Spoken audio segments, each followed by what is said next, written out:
आज हम डीएनए की शुरुआत एक बहुत ही दुर्भाग्यपूर्ण खबर से करना चाहते हैं और ये खबर महाराष्ट्र के नासिक से आई है, जहां ऑक्सीजन लीक होने की वजह से 24 लोगों ने दम तोड़ दिया और ये सभी लोग कोरोना वायरस से संक्रमित थे। अस्पताल तो गए थे अपनी जान बचाने के लिए, ठीक होने के लिए, और इनकी जान बचाने के लिए ऑक्सीजन की सख्त ज़रूरत थी और अस्पताल के पास ज़रूरत के हिसाब से ऑक्सीजन भी पूरी थी, यानी अस्पताल में ऑक्सीजन की कमी भी नहीं थी।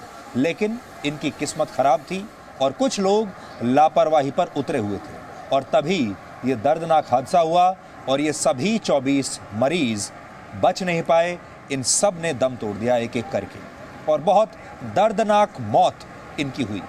आज हमारे पास इस अस्पताल के अंदर के बहुत सारे वीडियोस आए हैं, लेकिन यकीन मानिए हम आपको वो वीडियोस आज दिखाने की हिम्मत नहीं जुटा पा रहे हैं, क्योंकि ये वीडियो मानसिक तौर पर आपको विचलित कर सकते हैं। जब हमने इन वीडियोस को देखा हम भी बहुत विचलित हो गए। कई घंटों तक आप यकीन मानिए हम लगातार इन्हें देखने के बाद विचलित रहे और हमने ये तय किया कि ये वीडियोस हम आपको नहीं दिखाएंगे।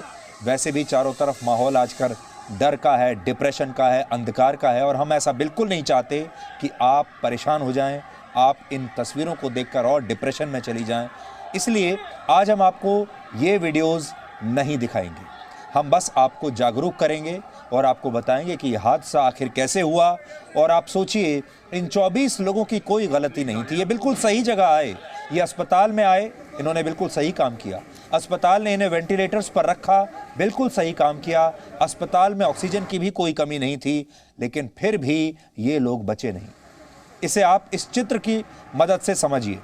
जब किसी मरीज के शरीर में ऑक्सीजन की मात्रा 85% से कम हो जाती है तो ऐसी स्थिति में मरीज को ऑक्सीजन की जरूरत होती है और गंभीर रूप से बीमार लोगों को वेंटिलेटर की भी जरूरत पड़ती है। इसे हम आपको बड़ी स्क्रीन पर दिखाते हैं और फिर मैं आपको समझाता हूं। देखिए कैसे होता है ये सब। वेंटिलेटर पर रखे मरीजों को जो ऑक्सीजन दी जाती है उसकी मात्रा FiO2 के रूप में मापी जाती है। FiO2 का मतलब होता है फ्रैक्शन ऑफ इंस्पायर्ड ऑक्सीजन। यह पैमाना है मरीजों को दी जाने वाली ऑक्सीजन की मात्रा को मापने का और इसी के जरिए सांसों की गति को सामान्य करने के लिए FiO2 50 से 100% तक रखा जाता है, मरीज की तबीयत के हिसाब से देखते हुए। अब आज के इस हादसे में हुआ ये कि जिस पाइपलाइन से इन सभी मरीजों को ऑक्सीजन की सप्लाई की जा रही थी, उस पाइपलाइन का वॉल्व लीक कर गया और इससे जो मरीज ऑक्सीजन सपोर्ट पर थे वो प्रभावित हुए, क्योंकि उन्हें दी जा रही ऑक्सीजन का प्रेशर अचानक से कम हो गया। इससे शरीर में ऑक्सीजन का स्तर गिरने लगा और इन मरीजों की हालत अचानक से बिगड़ती चली गई और एक एक करके 24 लोगों ने दम तोड़ दिया। सोचिए, ये सारे लोग किस विश्वास के साथ, किस भरोसे के साथ अस्पताल में थे और इन्हें ऑक्सीजन दी जा रही थी। इनमें से बहुत सारे लोग तो उस समय सो रहे होंगे, बहुत सारों की ऐसी हालत नहीं होगी कि वो कुछ भी सोचने समझने की स्थिति में भी हों और अचानक से सोचिए कोई आपकी सांसें काट दे। ये वैसी घटना है जैसे सांस लेते समय किसी व्यक्ति के मुंह पर हाथ रख दिया जाए, उसकी सांसों को काट दिया जाए और वो तड़प तड़प कर वहीं दम तोड़ दे।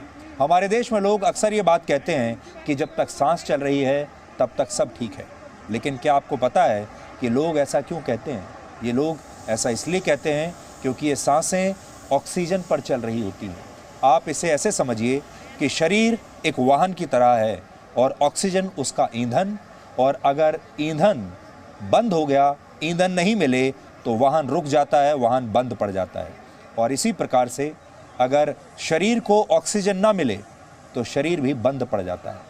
एक स्टडी के मुताबिक अगर किसी व्यक्ति को 30 सेकंड से 180 सेकंड तक ऑक्सीजन ना मिले तो वो बेहोश हो जाता है और ऐसा अगर 3 मिनट तक हो जाए तो इस स्थिति में ब्रेन सेल्स डेड होने लगते हैं, नष्ट होने लगते हैं और उस व्यक्ति की मौत हो जाती है, जो कि आज भी ऐसा ही हुआ होगा इन 24 मरीजों के साथ। यानी जिंदगी की सांसें धन दौलत, संपत्ति, नौकरी, व्यापार और रिश्तों पर नहीं चलती, ये असल में ऑक्सीजन पर चलती है, जिसे हमारे देश में मुफ्त का माल समझा जाता है। हमें आज से पहले आपको भी कभी पता ही नहीं होगा, आपने एहसास इस बात का आपको हुआ नहीं होगा कि ऑक्सीजन कितनी कीमती चीज़ है और ऑक्सीजन की वजह से कितने लोगों की जान जा सकती है। हालांकि नासिक की इस दर्दनाक घटना के पीछे लापरवाही की बात भी सामने आई है। आपने देखा होगा, लापरवाही भी हमारे देश के डीएनए में है। आप कितने भी अस्पताल बना लीजिए, आप कितनी भी बड़ी बड़ी मशीन ले आइए, आप ऑक्सीजन ले आइए, वेंटिलेटर्स ले आइए और जो भी उपकरण आपको चाहिए आप सब ले आइए, लेकिन जो लापरवाही करने वाले लोग हैं उनका क्या इलाज करेंगे आप? पुलिस ने अपनी शुरुआती जांच में कहा है कि ऑक्सीजन की रिफिलिंग के दौरान लापरवाही हुई है, जिसकी वजह से ये 24 लोग मारे गए। इसके अलावा महाराष्ट्र सरकार ने भी इस पर सफाई दी है और बीजेपी ने वहां कई गंभीर सवाल इस पर उठाए हैं। नासिक की जो घटना हुई है ये बहुत ही भयानक इस प्रकार की घटना है। जिस प्रकार से ऑक्सीजन के लीकेज से वहाँ पर मृत्यु हुए है, मैं ऐसा मानता हूँ कि बहुत ही विचलित करने वाली ये सारी घटना है। मैं मांग करना चाहता हूँ कि तुरंत वहाँ के जो बाकी पेशेंट्स हैं उनको मदद मिले। कुछ पेशेंट्स को शिफ्ट करने की आवश्यकता हो तो उनको तुरंत शिफ्ट किया जाए। उसके साथ साथ अन्य किसी अस्पताल में इस प्रकार से घटना न हो, इसके बारे में तुरंत ध्यान दिया जाए और ये जो सारी घटना है इसकी एक बहुत ही डिटेल्ड इंक्वायरी भी की जाए, ऐसी हमारी मांग है।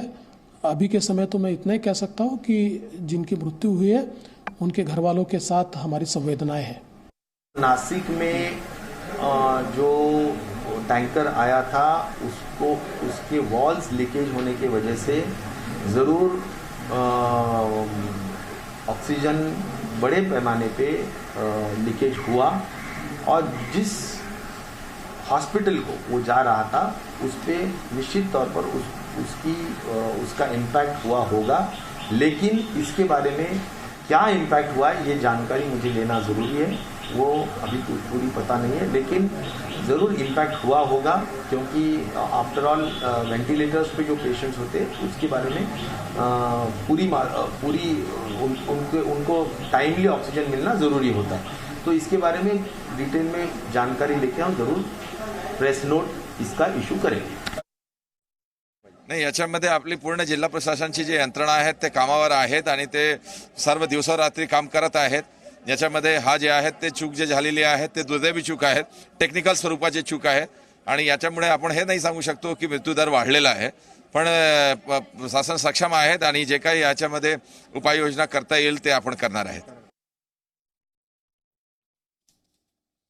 हमें लगता है कि इन सभी लोगों की मौत को हत्या माना जाना चाहिए। ये कोई अकस्मात मौत नहीं हुई है, ये हत्या है और जिन लोगों ने भी ये लापरवाही की है उन पर सख्त से सख्त कार्रवाई होनी चाहिए और कानून भी उनके ऊपर वही लगना चाहिए जो हत्या का कानून होता है, जो हत्या की धाराएं होती हैं।